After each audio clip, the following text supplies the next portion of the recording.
Papasok na naman ang fall, so ibig sabihin nito may mga karagdagang mga pagbabago pa tayong hihintayin bago matapos ang taon at bago matapos ang sigurado ang termino ng mga nasa upuan, nasa gobyerno.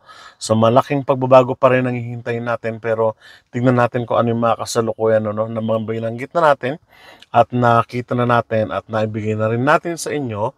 At ano ba yung aasahan natin ngayong papasok na fall? Kasi usually fall sila nagbibigay ng kanilang mga bagong programa o ng mga bagong levels plan kung tawagin natin sa papasok ng mga taon. Meron pa bang tatanggalin? Meron pa bang idadagdag? Ano ba yung maidadagdag sa bawat probinsya ng mga programa na maaaring makatulong din sa ekonomiya ng Canada sa kasalukuyan? Sabi ni Ashish Masupeta ng CSC News, Immigration Minister signals big changes to permanent resident numbers in upcoming levels plan. In an interview with CTV News on August 26th, Minister of Immigration, Refugees, and Citizenship Mark Miller announced that he was considering changes to permanent immigration levels to Canada. Specifically, Miller stated that he was looking at a number of options to address permanent immigration into the country, and any upcoming changes to immigration levels would be significant and not simply cosmetic. When asked to elaborate on what significant changes could entail, the minister responded that all options are on the table. Minister Miller said that in an upcoming immigration levels plan, there will be considerations about whether we reduce what type of immigration we are supporting, citing that 60% of immigration levels are dedicated to economic immigrants, a level that minister believe is unprecedented with comparable countries to Canada. However, he also noted that when looking at upcoming levels, it was important not to overcorrect. He said that throughout the COVID-19 pandemic, immigration was a key factor in helping Canada avoid a recession, and that future actions will be taken into thoughtful fashion. The Immigration Levels Plan is a document that the Federal Immigration Department publishes every year, detailing the number of new permanent residents that Canada hopes to welcome.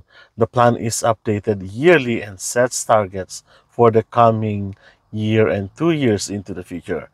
IRCC uses the plan to guide its operations. Nangangahulugan na positibo pa rin yung ilang pagbabago ayon kay Miller. Sa ibig sabihin niyan, nakalatag na yung mga planong gagawin ng gobyerno ng Canada into immigration. So ibig sabihin nito, mayroon na talagang prior na mga suggestion sa table nila. Kung reading between the lines, kung titignan po natin mabuti, hindi lang po natin alam. Pero sasabi naman, yun daw makatutulong sa economy of course ng Canada. At ito naman talaga yung nakatulong sa economy ng Canada during pandemic season. Sabi nga natin, ilang mga programa, maraming programa ang binuksan, inilunsad ng pandemic, post-pandemic, during pandemic, para na sa ganun matugunan ang economy ng Canada. Ngayon tapos na ang pandemic, ngayon tapos na rin yung mga ibang programa na makita natin mamaya, babanggitin natin mamaya. At makita natin na may pinaplano silang iba, no? So hopefully, sabi natin, this is beneficial sa government of Canada, of course, siyempre naman, ano? At maging beneficial din sana sa ating mga kababayan o kung sino man yung nag-a-apply o nagpaplano makarating dito sa Canada. Immigration Minister Miller's comments comes as a public support to immigration in Canada has dropped. Multiple polls in the last year have shown that support for immigration dropped in 2023, with the main influencing factors being increased pressure on housing stock and general affordability. To address these concerns, Immigration, Refugees, and Citizenship Canada, or IRCC, has already taken actions to reduce the number of temporary residents, those on a work, study permit, or visitor's visa, electronic travel authorization, or ETA to Canada, including the historic addition of temporary residence levels to upcoming immigration levels plan. Katulad na nga rin ng binanggit ng gobyerno ng Canada na mayroon silang tatanggalin at mayroong mga idaragdag. Actually, kung titignan niyo po mabuti, sa mga probinsya sa kasalukuyan, mayroon silang mga idinadagdag. For instance, dito sa Saskatchewan, may ilang programa na idinagdag, no? So, pag-usapan din natin yan siguro one time, ano? Siguro pagkatapos ng vlog na ito, let's talk about Saskatchewan naman. At ibang province na kung saan may mga programang inilunsad para na sa ganun ay makatulong din provincially or provincial-wide naman sa kanila. So you just have to scrutinize o kaya naman kalapin o kaya naman mag-research sa mga province na kung saan ay po pwede na kayo ay makapag-land din ng trabaho, no? But not of course yung mga programa na tinanggal na at binanggit na natin na tinanggal na nga ng gobyerno ng Canada. So, ano-ano ba yon? So, let's see. So, in support of this goal, the Immigration Department has already, among other policies, implemented a cap on study permits for international students. Number 1 po yan. Alam natin yan.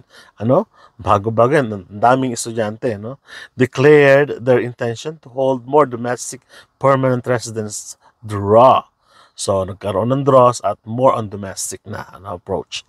Limited the number of low-wage temporary foreign workers in census metropolitan areas with an unemployment rate over 6%. So, bali apat na yung kanilang binago at ilan nga yung tinanggal.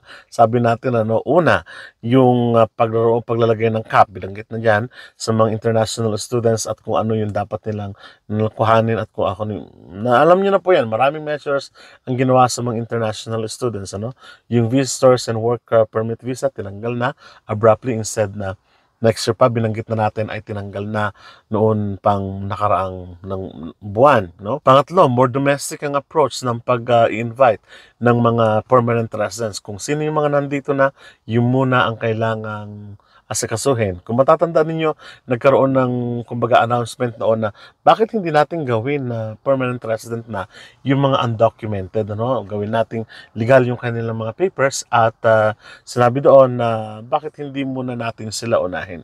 So more on domestic approach muna yung ginagawa at yung mga naka-apply ng foreign work permit dito sa Canada, bakit hindi muna natin sila unahin? Something like that, no?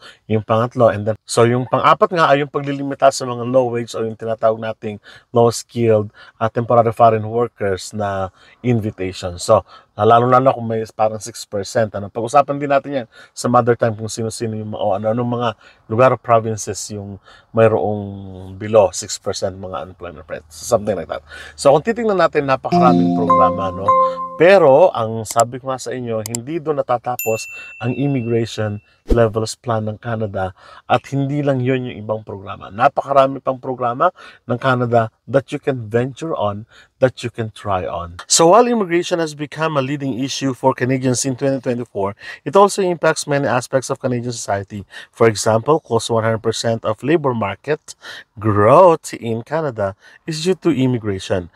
The need for immigrant workers becomes further relevant when considering Canada's aging population and the large number of retirement age workers who will leave the labor force in coming years. Furthermore, when taking into account Canada's socially subsidized healthcare, pension, education, and housing systems, a reduction in population growth could also lead to negative downstream effects for these systems. So, ibig sabihin, hindi naman talaga tahasan sinasabi ng gobyerno ng Canada na tulad ng pinagkitan natin ng nakaraan na hindi nila sinasara yung immigration system ng Canada, kundi magkakaroon o nagkakaroon lang ng kaunting pagrepaso na tulad ng binanggit na natin ng mga nakararaan. So, wag po kayo mabahala. Napakarami pang programa na pwede nyo subukan at pwede nyo i-venture, sabi ko nga sa inyo. And you can look at it sa mga immigration. You always go to government website, always go to cic.com, ircc.com, and you will find there different strategies o kaya naman different streams, different pathways na pwede niyong subukan ng pagpunta dito sa Canada. Sabi nga doon, hindi close ang Immigration Canada.